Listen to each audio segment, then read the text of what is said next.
Unit 4 Strive and Thrive. The Unstoppable Soul Surfer. In this lesson, we are going to learn about an inspiring story of a surfer named Bethany Hamilton. Before that, read these lines. We are one equal temper of heroic hearts, made weak by time and fate, but strong in will, to strive, to seek, to find, and not to yield. Alfred Lord Tennyson. These lines are taken from Tennyson's poem Ulysses. The poem is a dramatic monologue.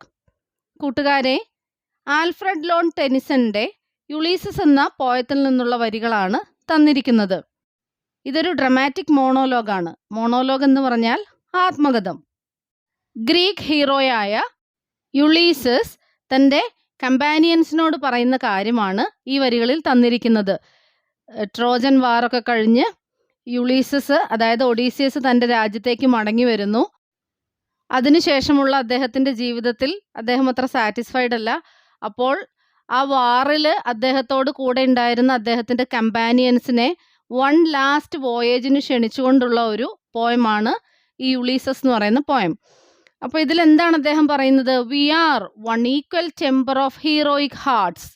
Who are the heroic hearts mentioned? ഈ വരികളിൽ പറയുന്ന heroic hearts എന്ന് പറയുന്നത് ആരാണ്? യുളീസസിന്റെ കമ്പാനിയൻസിനെയാണ്.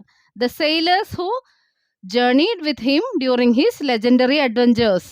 അദ്ദേഹത്തിന്റെ സാഹസികമായ യാത്രകളിൽ യുളീസസിനോടൊപ്പം ഉണ്ടായിരുന്ന അദ്ദേഹത്തിന്റെ കമ്പാനിയൻസിനെയാണ് ഇവിടെ ഹീറോയിക് ഹാർട്ട്സ് എന്ന് അദ്ദേഹം വിശേഷിപ്പിക്കുന്നത്. പിന്നെ എന്താണ് പറയുന്നത്? Made weak by time and fate but strong in will. What happen to these heroes? എന്താണ് അവർക്ക് പറ്റിയത്? They have been made weak by time and fate. അവർക്ക് ആദ്യം ഉണ്ടായിരുന്നത് പോലെയുള്ള എനർജിയൊന്നും ഇപ്പോഴില്ല. പ്രായമായി, ageing. They are no longer the vigorous warriors they once were. മുൻപായിരുന്നത് പോലെയുള്ള സ്ട്രോങ് ആയിട്ടുള്ള വാരിയേഴ്സ് അല്ല അവരിപ്പോൾ. അവർക്ക് പ്രായമായിരിക്കുന്നു. Made weak by time and fate but strong in will, to strive, to seek, to find and not to yield. എന്താണ് പറയുന്നത്? പ്രായമായാലും കാലം കഴിഞ്ഞു പോയാലും അവർക്ക് നല്ല വിൽ പവർ ഉണ്ട്. ടു സ്ട്രൈവ്, കഠിനാധ്വാനം ചെയ്യാനുള്ള മനസ്സുണ്ട്. To seek, അന്വേഷിക്കാനും.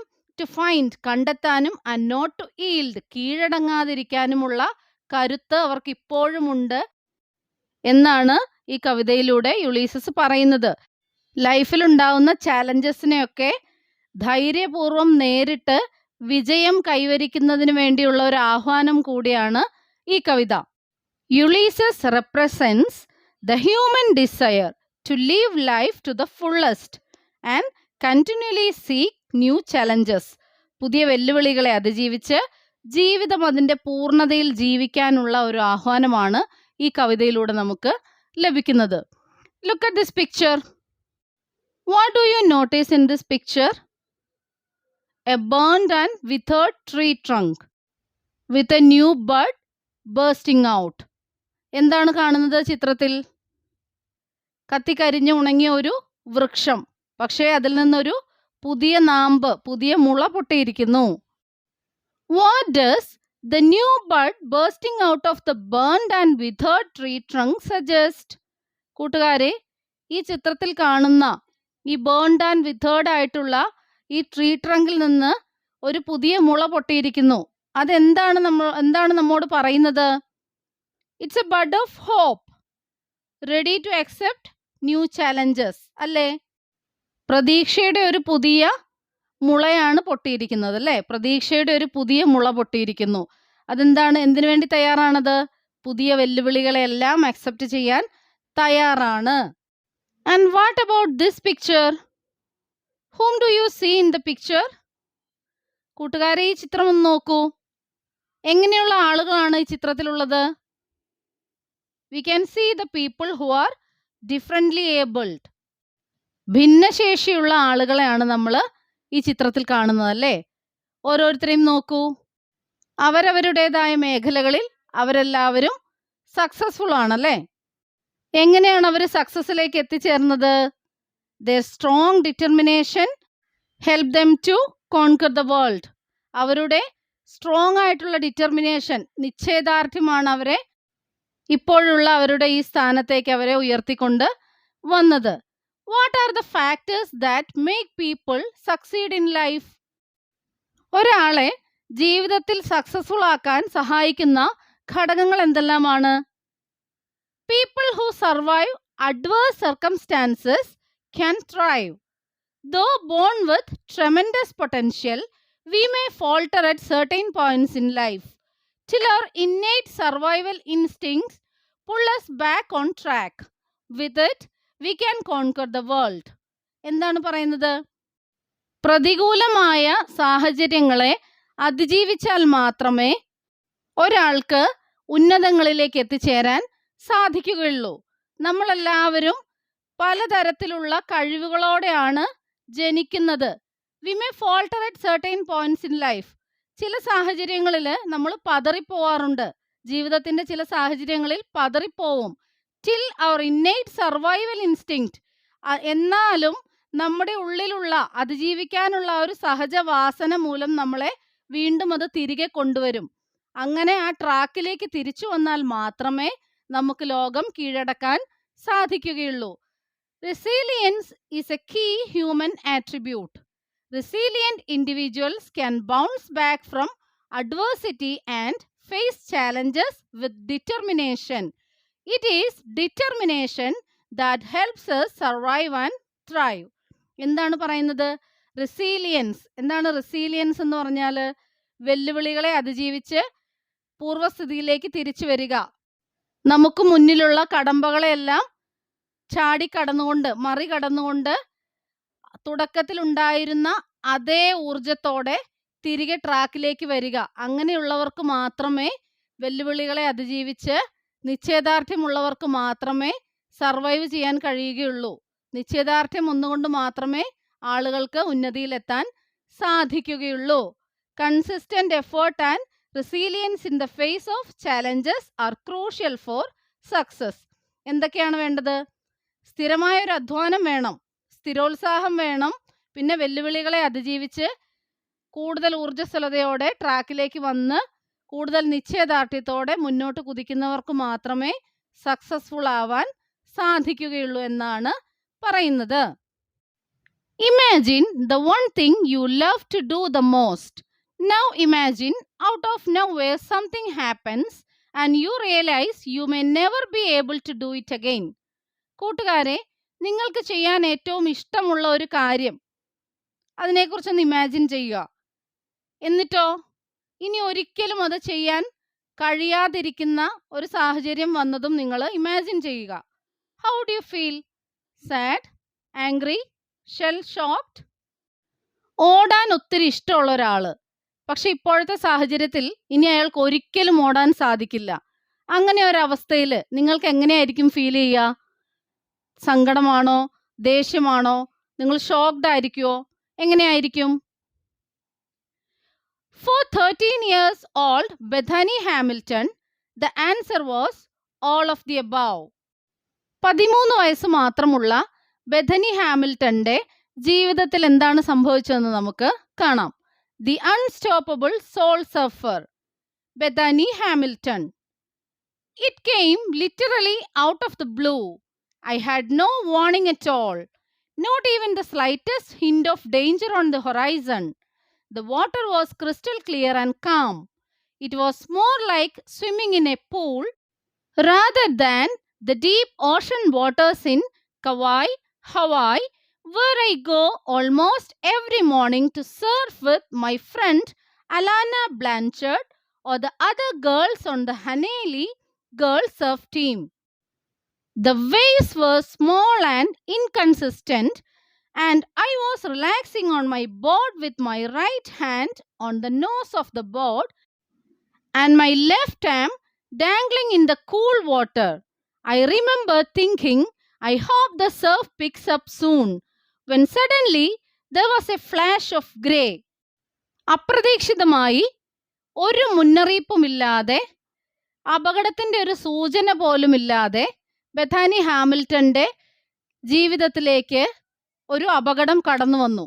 അതിനെക്കുറിച്ചാണ് ഇതിൽ പറയുന്നത്. ഓൾമോസ്റ്റ് എവറി മോർണിംഗ് സർഫിങ്ങിന് പോകുന്ന ബെഥാനി ഹാമിൽട്ടൺ ആസ് യൂഷ്വൽ ഒരു ദിവസം സർഫിങ്ങിന് പോയി. വാട്ടർ എങ്ങനെയുള്ളതായിരുന്നു? ക്രിസ്റ്റൽ ക്ലിയർ, തെളിഞ്ഞ വെള്ളമാണ്. ഒരു പൂളിൽ സർഫ് ചെയ്യുന്നത് പോലെയാണ് അവൾക്ക് ഫീൽ ചെയ്തത്. എവിടെയാണ് സ്ഥലം?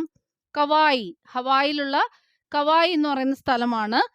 ബെഥാനിയും ഫ്രണ്ട്സും കൂടി സർഫിങ്ങിന് ഒരു ദിവസം പോയി.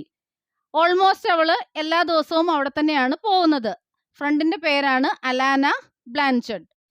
The waves were small and inconsistent, and I was relaxing on my board with my right hand on the nose of the board. അപ്പോൾ സർഫിങ് ചെയ്യുന്നതിൻ്റെ ഇടയിൽ അവൾ ആ ബോർഡിൽ റൈറ്റ് ഹാൻഡ് ഒക്കെ വെച്ച് അവൾ റിലാക്സ് ചെയ്യായിരുന്നു. അല്പനേരം കഴിഞ്ഞ് സർഫിങ് തുടരാമെന്ന് ചിന്തിച്ചുകൊണ്ടിരിക്കുന്ന ആ ഒരു സമയത്താണ് പെട്ടെന്നൊരു ഗ്രേ ഫ്ലാഷ്, ചാരനിറത്തിൽ എന്തോ മിന്നിമറയുന്നത് അവൾ കണ്ടത്. That's all it took, a split second. I felt a lot of pressure and a couple of lightning fast tugs. I couldn't make out any of the details, but I knew that the huge jaws of a massive tiger shark covered the top of my board and my left arm. എന്താണ് സംഭവിച്ചത്? ഒരു വലിയ tiger shark വന്നിട്ട് അവളുടെ ബോർഡിന്റെ പകുതിയും അവളുടെ left ഹാൻഡും കൂടി അതിൻ്റെ വായ്ക്കുള്ളിലാക്കിയിരിക്കുന്നു. It's funny, you would think having your arm bitten off would really hurt, but there was no pain at the time. I felt pressure and kind of a jiggle tug, which I know now was the teeth. They have serrated edges like a steak knife, and they sawed through the board and my bones as if they were tissue paper. ഷാർപ്പായിട്ടുള്ള teeth കൊണ്ട് നമ്മുടെ കയ്യിലൊക്കെ ഒരു കടി കിട്ടിയാൽ വേദന കൊണ്ട് നമ്മൾ ആ ടൈമിൽ പുളയുമെന്നാണ് നമ്മൾ ചിന്തിക്കുന്നത്. പക്ഷേ ബെഥാനിക്ക് ആ സമയത്ത് വേദന അറിഞ്ഞതേയില്ല. എന്താണ് ഫീൽ ചെയ്തത്? Pressure and A kind of a jiggle tug, എന്തോ പിടിച്ച് വലിക്കുന്നത് പോലെ ഒരു പ്രഷറാണ് അനുഭവപ്പെട്ടത്. Which I know now was the teeth. ഇപ്പോൾ എനിക്കറിയാം അതെന്തായിരുന്നു. ആ മാസീവ് ടൈഗർ ഷാർക്കിന്റെ ടീത്തായിരുന്നു അത്. ടീത്ത് കൊണ്ട് കടിച്ച് വലിച്ച് പറിച്ചെടുക്കുന്ന ആ ഒരു പ്രഷർ മാത്രമേ അപ്പോൾ അവൾക്ക് അനുഭവപ്പെട്ടുള്ളൂ. They have serrated edges like a steak knife. ഇറച്ചിയൊക്കെ മുറിക്കുന്ന കത്തിയുടേത് പോലെയുള്ള അറക്ക വാളിന്റെ പോലെയുള്ള ടീത്താണ് എന്തിനുള്ളത്? ടൈഗർ ഷാർക്കിനുള്ളത്. അപ്പോൾ അത് വെച്ചിട്ട് കടിച്ച് പറിച്ച് വലിച്ചെടുക്കുന്ന ആ ഒരു ഫീല് ആണ് ആ സമയത്ത് ബെഥാനിക്ക് അനുഭവപ്പെട്ടത്. എന്തുപോലെ എന്നാണ് അവൾ പറഞ്ഞത്? ഒരു ടിഷ്യൂ പേപ്പർ കീറിയെടുക്കുന്ന ലാഘവത്തോടെ അവളുടെ കൈയും എല്ലുകളും എല്ലാം അത് കടിച്ചു പറിച്ച് എടുത്തതിനെ കുറിച്ചാണ് പറയുന്നത്. It was over in A few seconds. ഒരു ഫ്യൂ സെക്കൻഡ്സിനുള്ളിൽ ഇതെല്ലാം കഴിഞ്ഞിരുന്നു. I remember seeing the water around me turn bright red with my blood. അപ്പോൾ ആ സമയത്ത് അവൾക്ക് ചുറ്റുമുണ്ടായിരുന്ന വെള്ളത്തിലെല്ലാം അവളുടെ ചോര കലർന്ന കടും ചുവപ്പ് നിറം കണ്ടതായി അവള് ഓർക്കുന്നുണ്ട്. Then I saw that my arm had been bitten off almost to the shoulder. There was just a 3 or 4 inch stub where my limb had once been. അവളുടെ ഇടത്തെ കൈയുണ്ടായിരുന്ന ആ ഒരു സ്ഥലത്ത് ഇപ്പോൾ 3-4 ഇഞ്ച് നീളത്തിലുള്ള ഒരു കുറ്റി മാത്രമാണ് അവശേഷിച്ചത്. Byron and Holt, Alana's brother and father, got to me in a flash. പെട്ടെന്ന് തന്നെ അലാനയുടെ ബ്രദറും ഫാദറും ബൈറോൺ ആൻഡ് ഹോൾട്ട് അവളുടെ അടുത്തേക്ക് എത്തി. Holt's face was white and his eyes were white. Oh my God, he said. ഇത് കണ്ടതും ഹോൾട്ടിന്റെ മുഖമെല്ലാം വിളറി വെളുത്തു, കണ്ണുകളൊക്കെ തുറച്ചു നോക്കുകയാണ്. Oh my God, he said. But he didn't freak out. പക്ഷേ അയാൾ ഇമോഷൻസിനെയൊക്കെ കൺട്രോൾ ചെയ്ത് അവളെ അവിടുന്ന് രക്ഷിക്കാൻ നോക്കുകയാണ്. Instead he took control of the situation.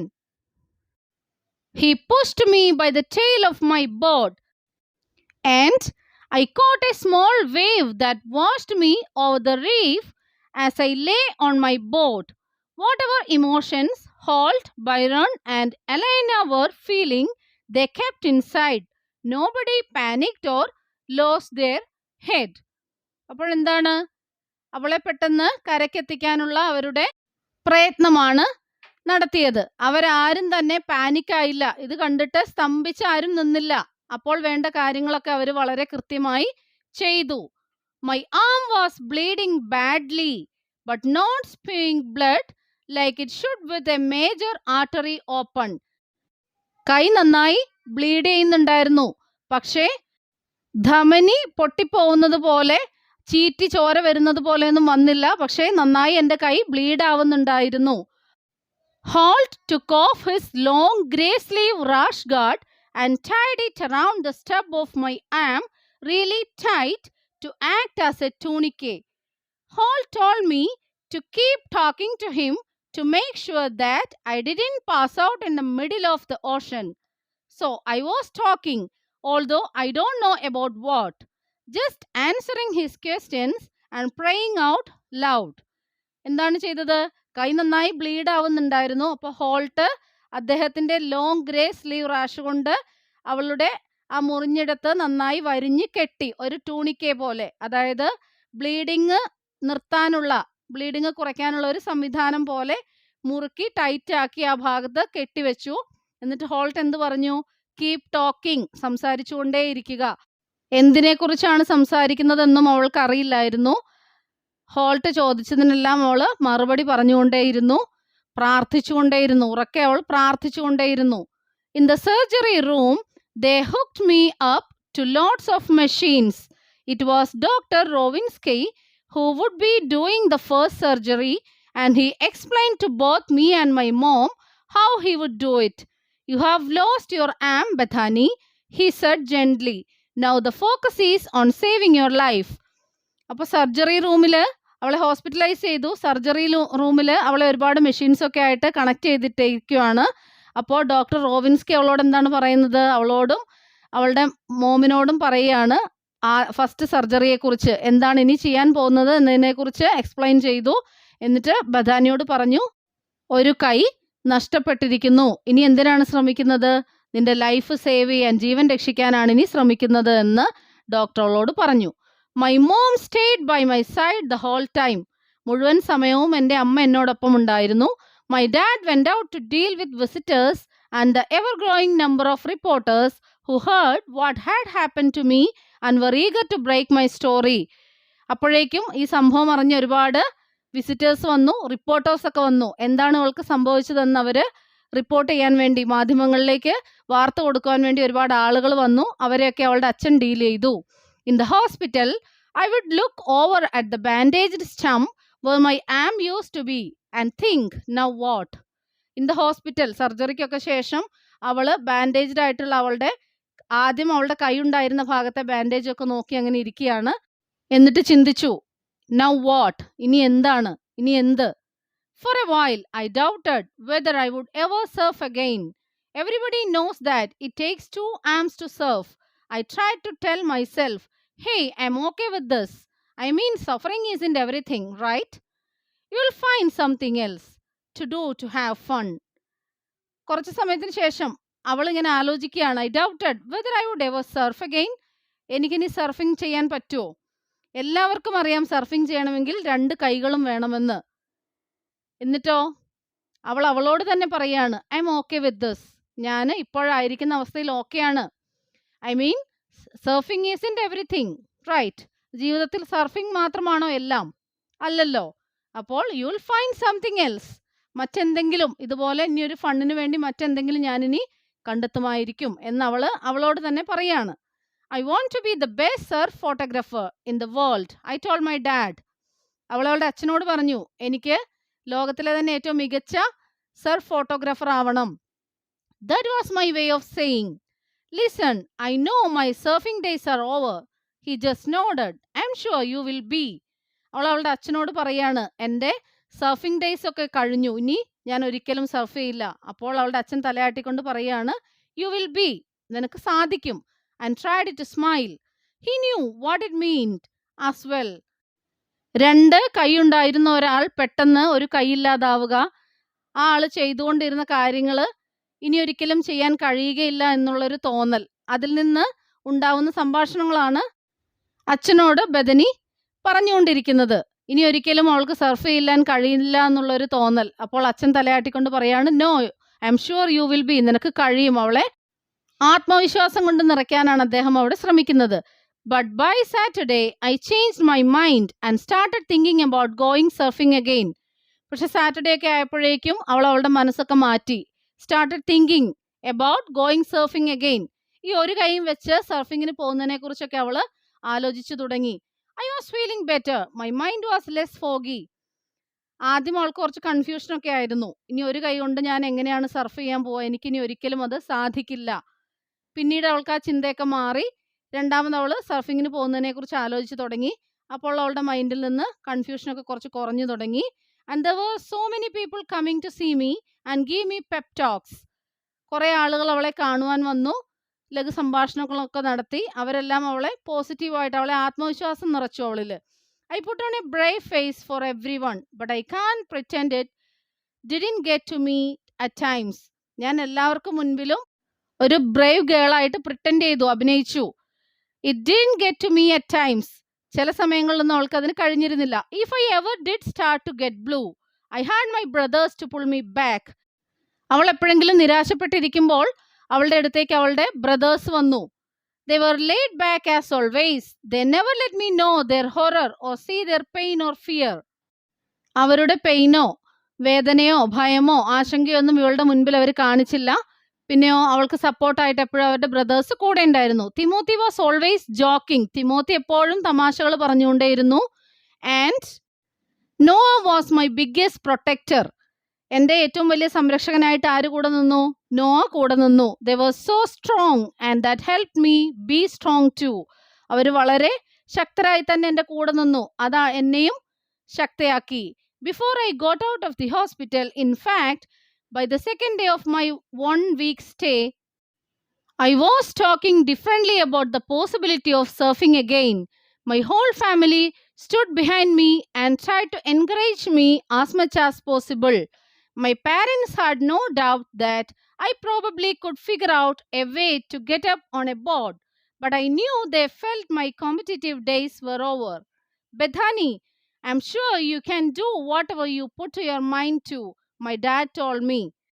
Hospital വാസമൊക്കെ കഴിഞ്ഞ്, ഒരാഴ്ചത്തെ ഹോസ്പിറ്റൽ വാസമൊക്കെ കഴിഞ്ഞ് വീട്ടിലേക്ക് തിരികെ പോയി. സെക്കൻഡ് ഡേ മുതൽ അവൾ വ്യത്യസ്തമായ രീതിയിൽ ചിന്തിക്കാനും ഒക്കെ തുടങ്ങി. സർഫിങ്ങിന് എഗെയിൻ പോകുന്നതിനെ കുറിച്ച് ആലോചിച്ചു. അവളുടെ ഫാമിലി അവൾക്ക് സപ്പോർട്ടായിട്ട് കൂടെ നിന്നു. അവളുടെ പാരൻസിന് അറിയാമായിരുന്നു ആ ബോർഡിൽ അവൾ എഴുന്നേറ്റ് നിൽക്കാൻ എന്തെങ്കിലും ഒരു വഴി അവളായിട്ട് തന്നെ കണ്ടുപിടിക്കും, അവൾ അതിൽ സക്സീഡ് ആവുമെന്ന് അവരും വിശ്വസിച്ചു. വേണ്ട ആത്മധൈര്യമൊക്കെ അവളുടെ പാരൻസ്, അവളുടെ ഫാമിലി അവൾക്ക് കൊടുത്തു. My parents too had a rough time. Neither of them was able to work for almost 3 months, which put a big financial burden on our family. 3 മാസത്തോളം അവളുടെ വീട്ടിലുള്ള ആർക്കും ജോലിക്ക് പോകാൻ കഴിയാതിരുന്നതുകൊണ്ട് അവളുടെ വീട്ടുകാർക്കും ഒരു റഫ് ടൈം ആയിരുന്നു. ഫിനാൻഷ്യലി, സാമ്പത്തികമായി അവർ ബുദ്ധിമുട്ടിലായി. My first indication that my life would never be the same again came just as we were leaving the hospital. Instead of going out of the main entrance, we had to go through a maze of hallways and sneak out through the back door. There were hospital security guards with us, and when we got out to our car, there were 2 kawaii policemen who followed us to a house in Anahola, where I could continue to recover in privacy. My parents explained to me that there was a mob of TV people eagerly waiting to show microphones in my face. Honestly, I really don't enjoy being in the spotlight, but I agreed to do interviews for the benefit of others. എന്താണ് പറഞ്ഞു വന്നത്? അവൾ ഹോസ്പിറ്റലിൽ നിന്ന് തിരികെ വരുന്ന അന്ന് തന്നെ അവൾക്ക് മനസ്സിലായി അവർക്ക് ഇനി മുതൽ അവൾക്ക് പഴയതുപോലെയുള്ള ഒരു ജീവിതം സാധ്യമല്ല. കുറച്ച് ചേഞ്ചസ് ഒക്കെ വന്നു. ഹോസ്പിറ്റലിൽ നിന്ന് വരുന്ന ദിവസം അവർക്ക് ബാക്ക് ഡോർ വഴി വരേണ്ടി വന്നു. കാരണം എന്താണ്? ഫ്രണ്ട് ഡോറിൽ നിറയെ TV റിപ്പോർട്ടേഴ്സൊക്കെ ഉണ്ടായിരുന്നു. ഇവൾക്ക് മുന്നിലേക്ക് മൈക്കുമായി ചെല്ലുന്ന കുറേ ആളുകൾ അവിടെ കൂടിയിട്ടുണ്ടായിരുന്നു. അതുകൊണ്ട് ഇവർ ബാക്ക് ഡോർ വഴി, അവരുടെ പ്രൈവസിക്ക് വേണ്ടി ബാക്ക് ഡോർ വഴി പോയി. പുറത്തെത്തിയപ്പോഴോ 2 പോലീസ്മെൻസ് അവിടെ വെയിറ്റ് ചെയ്യുന്നുണ്ടായിരുന്നു. ഇവരുടെ കൂടെ ഇവർക്കൊരു പ്രൊട്ടക്ഷൻ എന്ന പോലെ അവർ അനഹോളയിലേക്ക് ഇവരുടെ കൂടെ പോയി. അവിടെയാണ് റിക്കവർ ആവുന്നത് വരെ ബെഥാനി പിന്നീട് താമസിച്ചത്. My parents explained to me that there was a mob of TV people eagerly waiting to show microphones in my face. ഇവളോട് ചോദ്യങ്ങൾ ചോദിക്കാനും കാര്യങ്ങൾ അറിയാനും ഒക്കെ ആയിട്ട് ഒരുപാട് ആളുകൾ അവിടെ TV റിപ്പോർട്ടേഴ്സ് ഒക്കെ കൂടിയിരുന്നു. ബഥാനിക്ക് പേഴ്സണലി സ്പോട്ട്ലൈറ്റിന് മുമ്പിൽ ക്യാമറയ്ക്ക് മുന്നിൽ നിൽക്കാൻ ഒട്ടും താല്പര്യമില്ലാത്ത ഒരാളാണ്. പക്ഷെ അവൾ ഇൻ്റർവ്യൂവിനൊക്കെ പിന്നീട് സമ്മതിച്ചു. എന്തിനാണ്? For the benefit of others, മറ്റുള്ളവരുടെ ബെനിഫിറ്റിന് വേണ്ടി അവൾ പിന്നീട് ഇൻ്റർവ്യൂസ് ഒക്കെ എഗ്രി ചെയ്തു. Strangers still approach me on the beach, in airports, in shops and restaurants. They ask for autographs. They come up and tell me I am an inspiration. I am interrupted at dinner by people wanting to be in a photo with me. It's totally bizarre. എന്താണ് പറഞ്ഞത്? Strangers, ഒരുപാട് അപരിചിതരായിട്ടുള്ള ആൾക്കാർ ബീച്ചിലും എയർപോർട്ടിലും ഷോപ്പിലും റെസ്റ്റോറൻറ്റിലും dinner കഴിക്കുന്ന സമയത്തും ഒക്കെ അവളെ follow ചെയ്തിരുന്നു. അവളുടെ അടുത്തേക്ക് ചെല്ലുക, ഓട്ടോഗ്രാഫ്സ് വാങ്ങുക, അവളൊരു ഇൻസ്പിറേഷൻ ആണെന്ന് പറയുക, അവളുടെ ഡിന്നർ പോലും ഇൻറ്ററപ്റ്റഡ് ആയി, ഡിന്നർ പോലും തടസ്സപ്പെടുന്ന രീതിയിൽ ഫോട്ടോ എടുക്കാനൊക്കെ അവളെ ക്ഷണിച്ചു. അവൾക്ക് അതൊക്കെ ഒരു വിചിത്രമായിട്ട് തോന്നി. Being A top professional surfer would have brought me only a silver of this recognition, and probably only within the tight-knit surfing community. You are something more now than a surfer, friends tell me. You are the bearer of hope for those who have been handed a bad deal in the card game of life. In some ways, it was like learning to surf all over again. I had to learn how to paddle evenly with one arm, and when I felt the wave pick me up, I had to put my hand flat on the center of the deck to get to my feet rather than grabbing the surfboard rail the way you would if you had two hands. My first couple of tries didn't work. I couldn't get up. I must admit I was a little bit discouraged. I thought it would be easier. ഒരു surfer എന്ന നിലയിൽ അവൾക്ക് ഒരു silver മാത്രമേ അവൾക്ക് ലഭിച്ചിട്ടുള്ളൂ. അവൾ അറിയപ്പെടുന്നത് വളരെ ഒരു ചെറിയ കമ്മ്യൂണിറ്റിയിൽ മാത്രമായിരുന്നു. എന്നാൽ അവളുടെ ഫ്രണ്ട്സ് അവളോട് എപ്പോഴും പറയും, you are the bearer of hope for others. മറ്റുള്ളവർക്ക് നിന്റെ ലൈഫ് ഒരു പ്രതീക്ഷ നൽകുന്നതാണ് എന്ന് അവരെപ്പോഴും പറയുമായിരുന്നു. പക്ഷേ ഇവളെ സംബന്ധിച്ച് ഇവൾക്ക് ആദ്യം മുതലേ സർഫിങ് ചെയ്യാൻ പഠിക്കേണ്ട അവസ്ഥയായിരുന്നു. രണ്ട് കൈയുള്ളപ്പോൾ ചെയ്തതിനേക്കാൾ ഒരുപാട് പ്രയാസങ്ങൾ നേരിട്ടു ഒറ്റ കൈ കൊണ്ട് അവൾക്ക് ചെയ്യുന്നതിനായിട്ട്. ആ ഒരു പ്രത്യേക രീതിയിൽ കൈ ബാലൻസ് ചെയ്ത് സർഫിങ് ചെയ്യണമെങ്കിൽ രണ്ട് കൈയും ആവശ്യമാണ്. ഒറ്റ കൈ കൊണ്ട് ചെയ്യുമ്പോൾ ആദ്യമൊക്കെ അവൾ പരാജയപ്പെട്ടു. ആദ്യമൊക്കെ അവൾക്ക് നിരാശ തോന്നി. പിന്നീട് അവൾ ചിന്തിച്ചു കുറച്ചും കൂടി അതെല്ലാം ഈസിയർ ആയിരിക്കും. My dad who was in the water with me kept shouting, Bethany try it one more time. ഇവൾ നിരാശപ്പെട്ട് സക്സസ് ആവാതിരിക്കുമ്പോഴൊക്കെ അവളുടെ ഡാഡി അവളുടെ കൂടെ ഉണ്ടാവും. അയാൾ അവളോട് പറയും, try it one more time, ഒന്നുകൂടി ശ്രമിക്കൂ. This one will be it, so I did. അച്ഛൻ പറയുന്നത് കേട്ടിട്ട് അവൾ അതുപോലെ ചെയ്തു. Then it happened. ഒരുപാട് തവണ ചെയ്തു കഴിഞ്ഞപ്പോൾ അവൾക്കത് പ്രാക്ടീസായി. അങ്ങനെ ഒറ്റ കൈ കൊണ്ട് സർഫ് ചെയ്യാൻ അവൾ പഠിച്ചു. A wave rolled though I caught it, put my hand on the deck to push up and I was standing.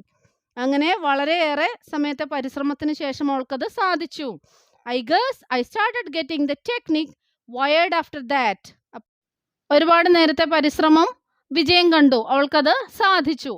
Of course, once I was on my feet, everything was easy. It's hard for me to describe the joy I felt after I stood up and rode a wave in for the first time after the attack. ഈ ഒരു അറ്റാക്കിന് ശേഷം, ഇവളുടെ ജീവിതത്തിൽ സംഭവിച്ച അപകടത്തിന് ശേഷം രണ്ടാമതായി അവൾ സർഫിങ് ചെയ്ത് അതിൽ സക്സസ് ആയപ്പോഴുള്ള അവളുടെ ഒരു ജോയ്, ആ ഒരു സന്തോഷം അവൾക്ക് വിവരിക്കാനാവാത്തതാണ്. I was incredibly thankful and happy inside.